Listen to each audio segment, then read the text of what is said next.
बाबर आजम और अपनी जो फास्ट बॉलिंग की क्यूटी है हमारी प्रिंसेस नसीम शाह, इनका नेशनल T20 में ओपनिंग डे तो कोई खास जिसे कहते हैं मज़ेदार नहीं रहा। बाबर सिर्फ 22 रन कर सके 17 गेंदों के ऊपर। नसीम शाह 4 ओवरों में 40-41 रन खा लिए और विकेट भी कोई नहीं मिली।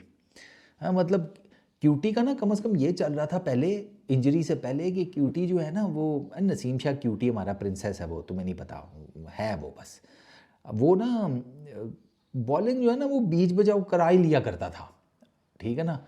लाइन लेंथ का ये नसीम शाह बेहतर है as compare to Haris Rauf, अपना शाहीन और बाकी जितने भी पेस बॉलिंग अटैक है हमारा, उसमें लाइन लेंथ के हिसाब से ना नसीम इन सब में बेहतर है। लेकिन ये मैं बात कर रहा हूँ उसकी इंजरी से पहले। ये इंजरी के बाद से जब आया ना नसीम, तो नसीम भाई का भी सांचा जो है ना वो इनका भी फरमा डींगा हो गया। यहाँ इनका भी फ्रेम जो है ना वो इनके भी चौकट्टे हिल गया, इनका भी फ्रेम जो है ना वो डेंटेड हो गया। नसीम से भी अब एक लाइन और लेंथ के ऊपर गेंद कोई नहीं होती। अब आप देखना नेशनल T20 में नसीम ने 4 ओवर किए हैं और वो 41 रन खा के बैठा हुआ है। वो और बाबर एक ही टीम में खेल रहे हैं। तो मुझे तो हंसी इस बात पे आ रही थी कि दोनों सोच रहे होंगे मैच के बाद कि इससे तो बेहतर था वो जो ऐलान किया था उसी पे पक्के रहते कि नेशनल T20 कप हम नहीं खेलेंगे। ये खेल लिया पहले मैच में, दोनों जो हैं वो बढ़ गए हैं दोनों दोस्त। अब नसीम फिर वही था, उसको लाइन लेंथ नहीं समझ में आ रही, वेवर्ड है वो, ठीक है। और उससे अटैकिंग बॉलिंग नहीं हो रही, वो जिसे कहते हैं ना वो जो कॉरिडोर होता है जहाँ पर आप बैटर को अटैक करते हैं उसके ऑफ स्टंप पे एक सर्टन लेंथ के ऊपर, और नसीम शाह से वो अचीव नहीं हो रहा। बाउंड्रीज वो ठीक ठाक किस्म की खा जाता है। आज भी जिसे कहते हैं दे मार 4.5 उसके साथ चल रही थी। आप खुद सोच लें ना, 4 ओवरों में 40-41 रन, 10 की इकॉनमी बनती है, हर ओवर में 10 रन। अब नसीम शाह जैसा बंदा पाकिस्तान के नेशनल T20 में 10 रन की इकॉनमी के साथ मार खा रहा है, तो ये तो अलार्मिंग साइंस हैं कि नहीं है। तो फिर इसी वजह से तो हमें कुट पड़ रही है।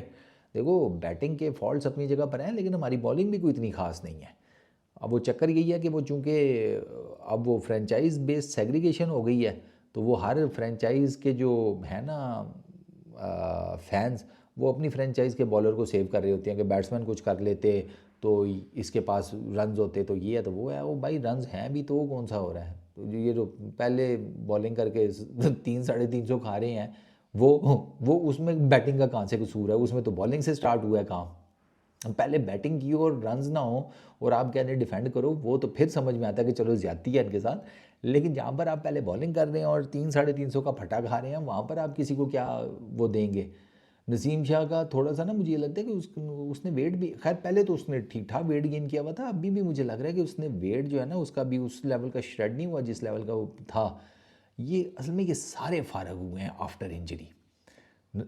शाइन इंजरी हुई वापस आया, शाइन वो शाइन नहीं रहा। हारिस रऊफ को आप देख लें, अब नसीम शाह, इसको इंजरी हुई शोल्डर की, वही ऑपरेट दिस दैट ये वो सारा कुछ हुआ, और वो वापस आया तो उससे भी कुछ नहीं हो पा रहा। ना लाइन पकड़ी जा रही है ना लेंथ पकड़ी जा रही है प्रॉपर, और वो बिल्कुल वेवर्ड क्लूलेस वो भी एक पेस बॉलर नज़र आ रहा है। तो पाकिस्तान में ना जो जो इंजरी से वापस आ रहा है ना पेस बॉलर, फारग हुआ पड़ा है।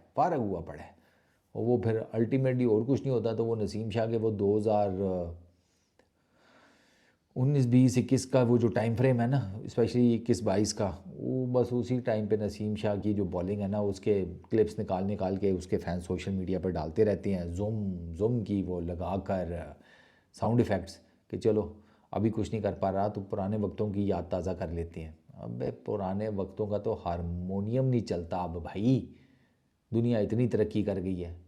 आप पुराने वक्तों का हारमोनियम लेकर हमारे सामने बजाने की कोशिश कर रहे हैं, हमें क्या लगे 2021-22 तो गुजर गया, जीते तो खैर उसमें भी हम कुछ नहीं थे। जितनी मर्जी अच्छी परफॉर्मेंसेस थी, हम क्या जीते हैं उसमें। मैं टूर्नामेंट के हिसाब की बात कर रहा हूँ या बायलैटरल सीरीज़ की बात कर रहा हूँ, बड़ी किसी फुल फ्लैज स्क्वाड के साथ। तो हमारी ना बॉलिंग के भी मसाइल हैं। नसीम शाह का यार ये है कि नसीम शाह से मेरी रिक्वेस्ट ये है कि वो ना बेहतर बॉलर है बाकी सब की निस्बत। नसीम को अगर मैं कंपेयर करूँ हारिस से, मुझे नसीम बेहतर बॉलर लगता है।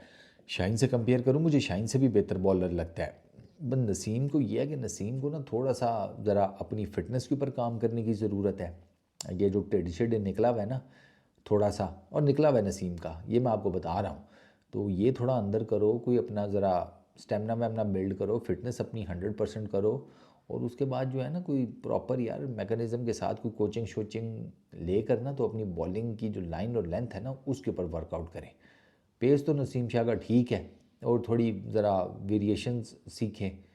मुझे नहीं समझ में आती ये वो जो मून बॉल होती है वो क्यों नहीं डाल पाते यार ये। अबे वो स्लोअर बॉल नहीं होती, वो जो यूँ करके आती है उसको मून बॉल कहते हैं ना। तो वो भी कभी तुम्हें सुनाएंगे स्टोरी, के नाम कैसे पता पड़ा मून बॉल। वो नहीं यार ये मारते,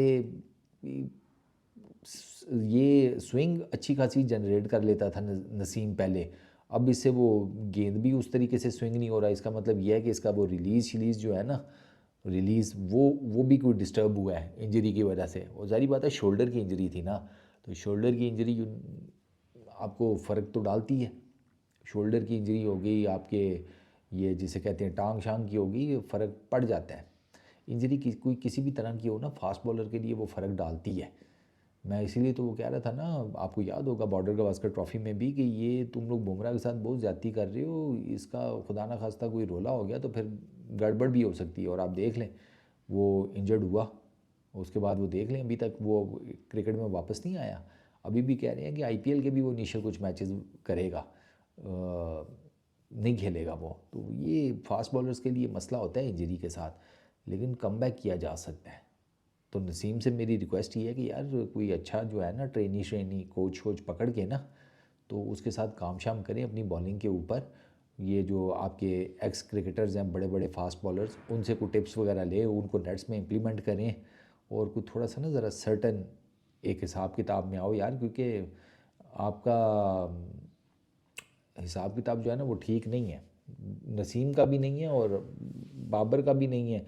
और मुझे टेंशन ये है कि अभी इन्होंने जाना है खेलने न्यूजीलैंड, 3 ओडीआई मैचेस की सीरीज़ इन्होंने खेलनी है। आई डोंट नो कि ये और ये आपको पता है ना ड्रॉप किए गए हैं T20 से, ये ड्रॉप किए गए हैं, इनको कोई रेस्ट शेस्ट वाला चक्कर नहीं है। इंजमामुल हक ने साफ आगे कहा कि भाईजान इनको निकाला गया है, वो सिलेक्शन कमेटी ने आपको नहीं बताया, और इनकी इज़्ज़तें रखने के चक्कर में उन्होंने कह दिया कि इनको रेस्ट कराया गया। कोई रेस्ट नहीं कराया गया, ये ड्रॉप हुए हैं सीधे सीधे, और इसी वजह से ड्रॉप हुए हैं कि इनकी परफॉर्मेंसेज नहीं थी।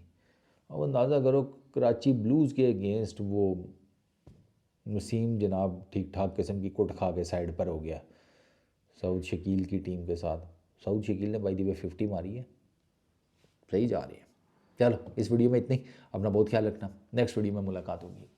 Peace out.